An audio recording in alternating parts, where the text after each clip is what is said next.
Hello my fellow book addicts, Megan here, and time for another book review.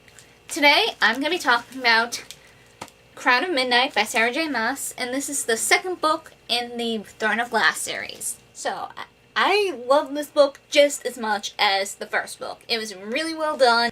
Just, oh my god, so much awesome stuff happens, and it's amazing, and I am freaking loving this series so far. So, since this is the second book in a series, I can't really say too much without giving spoilers. So, if you do not wish to be spoiled, I suggest you click away now and come back later. And just, if you've read Throne of Glass and liked it, pick this book up, because it is awesome, and you won't regret it.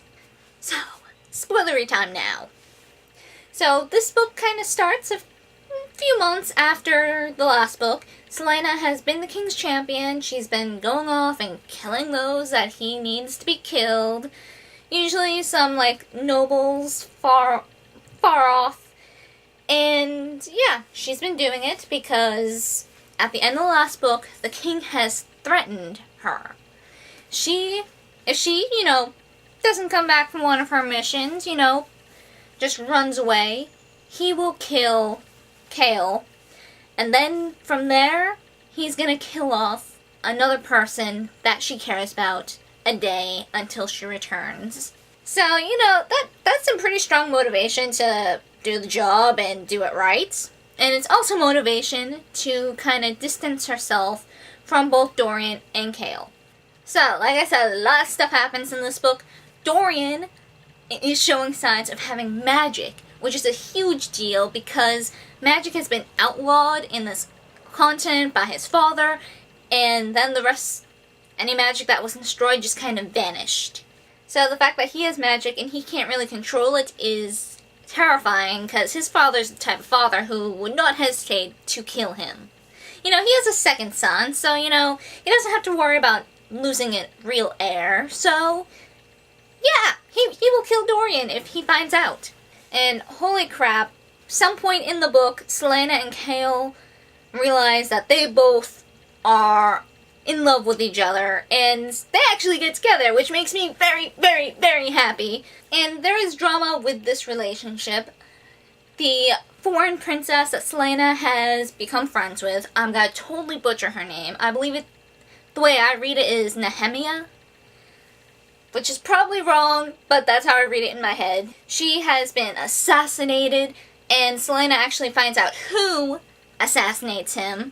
It's one of the surviving champions from the competition earlier in the series, Grave. She hunts him down and frickin' tortures and kills him. And then she falls into a depression because of it, because she was really close with Nehemia.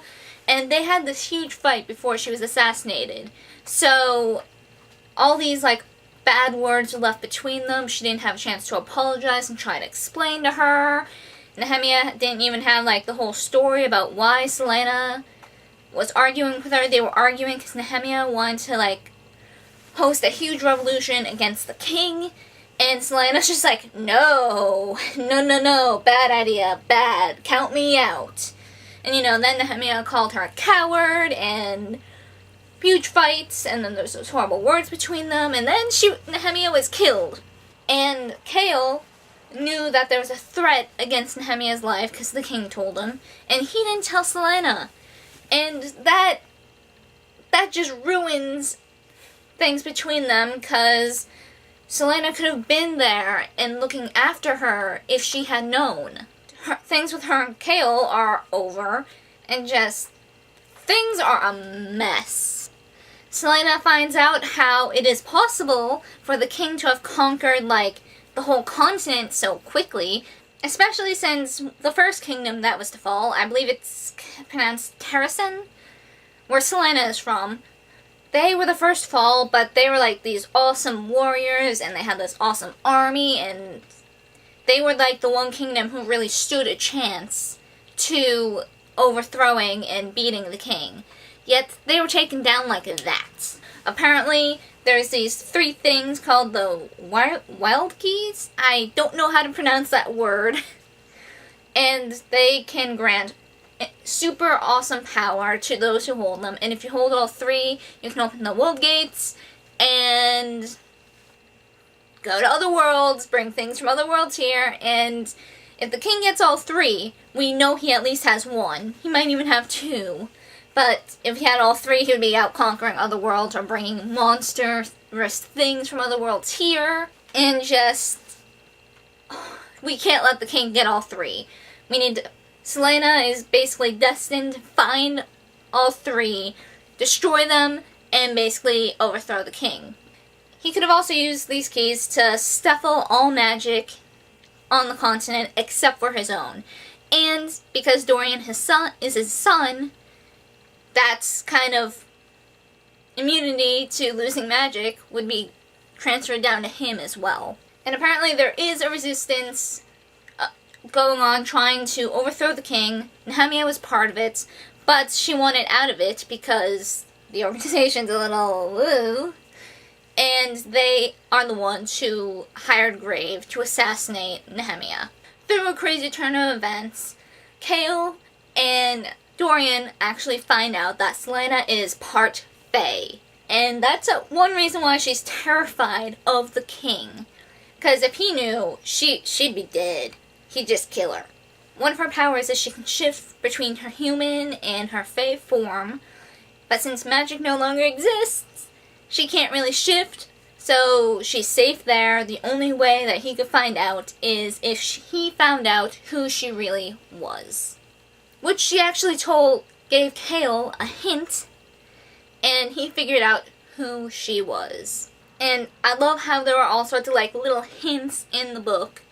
Books 1 and 2 leading up to this, and it just kind of fell into place, and I thought it was really, really awesome. Selena is actually the last surviving member of her royal family, and she is the rightful queen to Terrasen. So that's just kind of... So Selena, if she wanted to, could cause the king a lot of trouble. And I love how Kale finds this out when Selena is being sent off to a country across the sea to assassinate the king and the heir there. And there's apparently Fae who are in that continent, unless they all vanish too. But there are Fae in that continent, and Selena's being sent off there. Oh my god. Just so much is gonna happen. And I can't wait to read Air of Fire when it comes out. Just, oh my god, things are gonna get really, really intense. This book was just amazing. I'm loving this series and cannot wait to read Air of Fire when it comes out. So, that is it for this book review, and I hope to see you guys next time. See ya!